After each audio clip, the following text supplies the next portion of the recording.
Hello, my name is Jacob Kevil, and I am in International Business 4344, the online class. And this video is for the questions that go along with the case study Down with Dumping. Before I get along with the questions that go along with the case study, I would like to define what dumping is, the pros and cons of dumping, how to prevent it, or ways countries go about to prevent it, and what the WTO is and what it stands for. First of all, dumping is defined by the book as exporting a product at a price either lower than the product normally commands in its domestic market or lower than the cost of production. Dumping is essentially flooding a market with a product that is priced well below the products that are made domestically. So foreign products that are priced extremely low, that are exported by a country into another, that are priced lower than what is domestically made. Now onto the pros and cons of dumping. Pro to dumping are that companies are able to gain a competitive advantage due to low prices. Yes, they gain an advantage, but it's gained unfairly due to dumping. But these low prices are priced because companies are able to make products cheaper. For example, products that are produced in China are typically cheaper because of the cheap labor. Prior to the Trump administration, when he started cutting regulations, companies were going overseas for manufacturing goods, so because of cheap labor. For example, China, I believe, does not have minimum wage like the U.S. does. So they're able to produce vast amounts of product at cheaper prices than they would here, which, as I said, gives them an advantage, but it's an unfair advantage. But in the business world, I believe you take what you can get. A second pro is that consumers are able to produce products at lower prices, which in turn saves them money. But not only the consumer is saved money, but also the producer and the seller. Because if a consumer is saving money, they will be a repeat customer. Because as a consumer myself, I look to save money everywhere I can. Because also I'm a college student. And second, everyone is looking to save money where they can, because sometimes times are tight. But once that customer becomes a repeat customer for that business starts to save money in the advertising department, because it costs more to get a brand new customer into the business than have a repeat customer coming back all the time. So both save money. Now to the cons of dumping. Cons to dumping, one of them is that it's expensive to maintain. It's expensive to maintain a low price and a low production value, or labor costs, what to make the product. I believe this is so because you don't have a great profit margin. You're trying to price the product low and try to keep costs down low, but you can't keep costs down low forever. You still have to pay the bills. So also your profit margin is calculated by subtracting your expenses from what you sold your product. And the greater the profit margin, the better shape you're going to be in. Another con is that it harms domestic businesses. It harms them in selling their goods. They can't sell their goods, they can't pay their employees, which in turn they have layoffs. And if they still can't, after layoffs, and they still have their expenses outweigh their income, they end up going bankrupt, which costs even more jobs and adds to unemployment.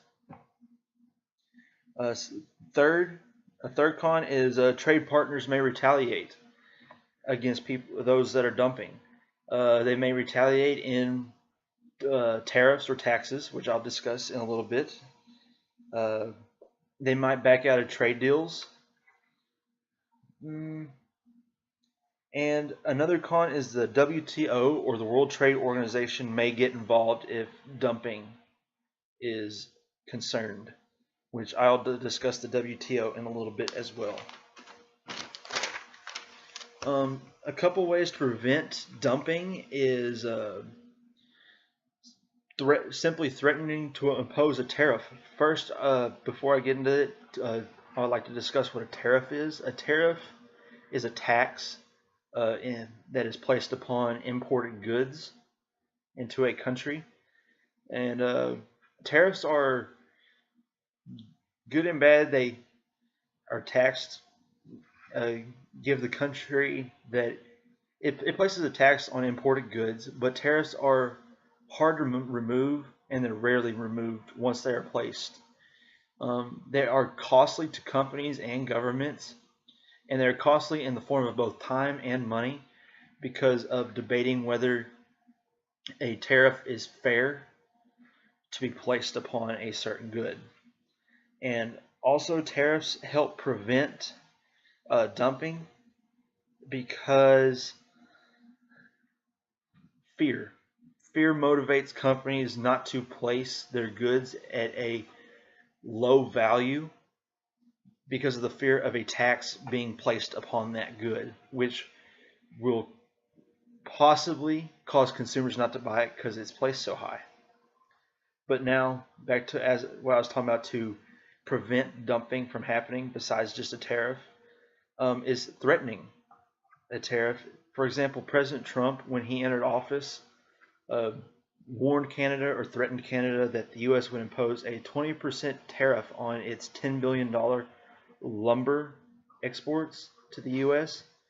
The reason for this threat was because the province or Canada was allowing loggers to cut down trees on government-owned land at a reduced rate, which in the definition of dumping goes with the cost of production. They are able to produce and cut down these logs at a cheaper rate than what the U.S. was. That's why the threat was issued. But after this threat was issued, Canada reduced the amount of the logs it was exporting to the U.S. because of it. So this threat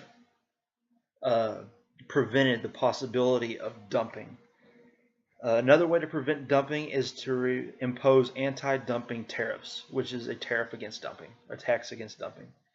In the case study, Down with Dumping, it talked about how President George W. Bush used Section 201, or what is also known as a global safeguard, and placed a 30% tariff on all steel imports.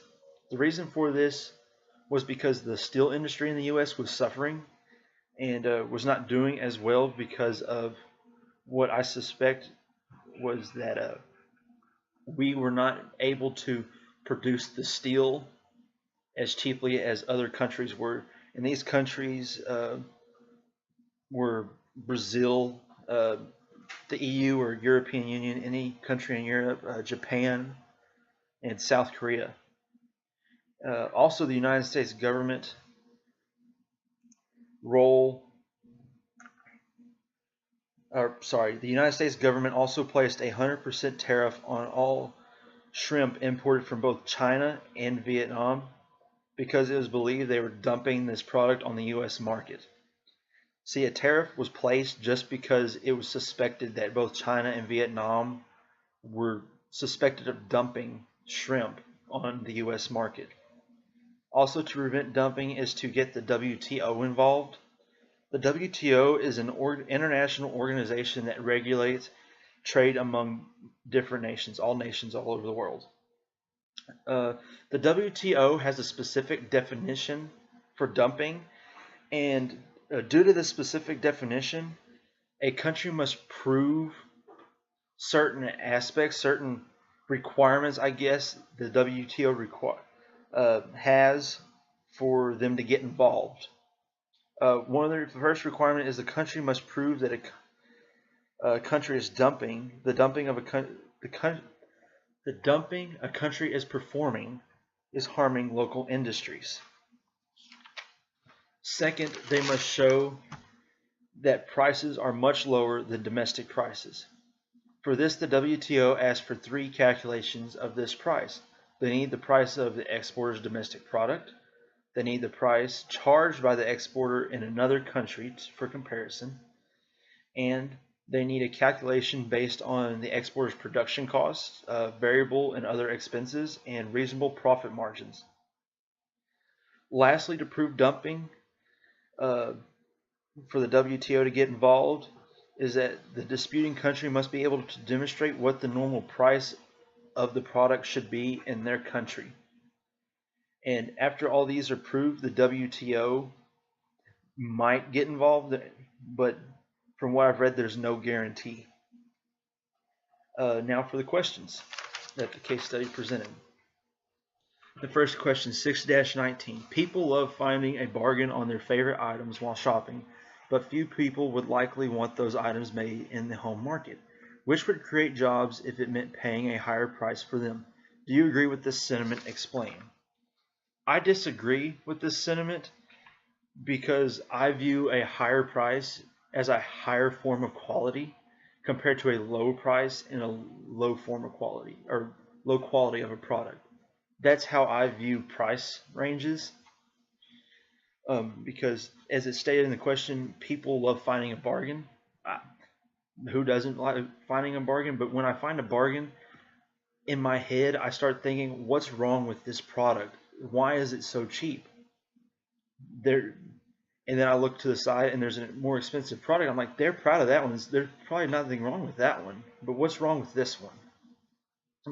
So that's sort of my thought process when finding a bargain.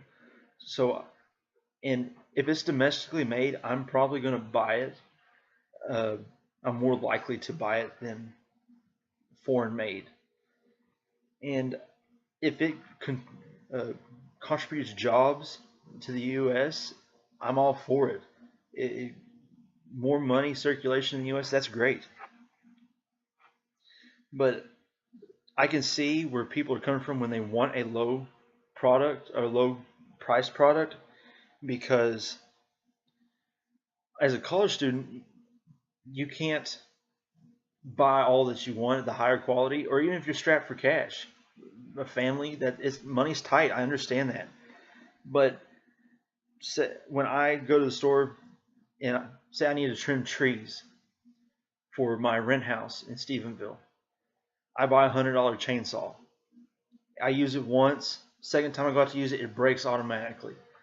So then I have to go back to the store, and I'm not going to buy the low quality product again. I'm going to buy the high quality. So then I spend more money. So after I have already purchased a low quality product, I have to go buy a high quality product, low priced, high price. And I end up spending more money overall than simply buying the higher priced item to begin with.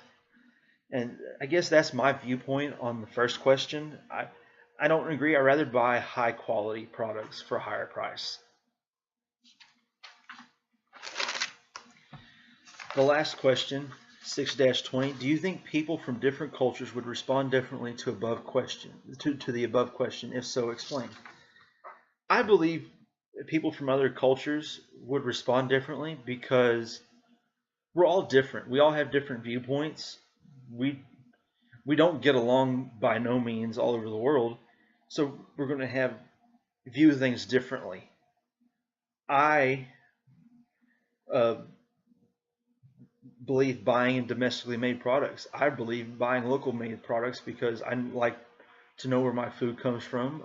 I like buying from veteran-owned companies because I like giving back because they put all on the line. But some people might not believe that. Some people might not want to buy domestically made products because they're not as well made as my domestically made products are.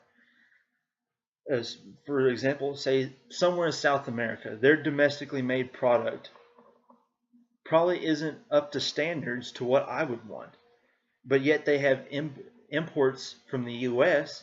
They're going to buy the U.S. products, for example, Doesn't mean US is the best, but that's just an example. But also, some cultures might view buying expensive foreign-made items as a status symbol. Say an Italian Lamborghini. That, to me, when I hear that, that says I've got money. But say buying a Prius, that's not a status symbol compared to a Lamborghini. So different cultures vary on their viewpoints. That's all I have for these couple questions and case studies. Thank you.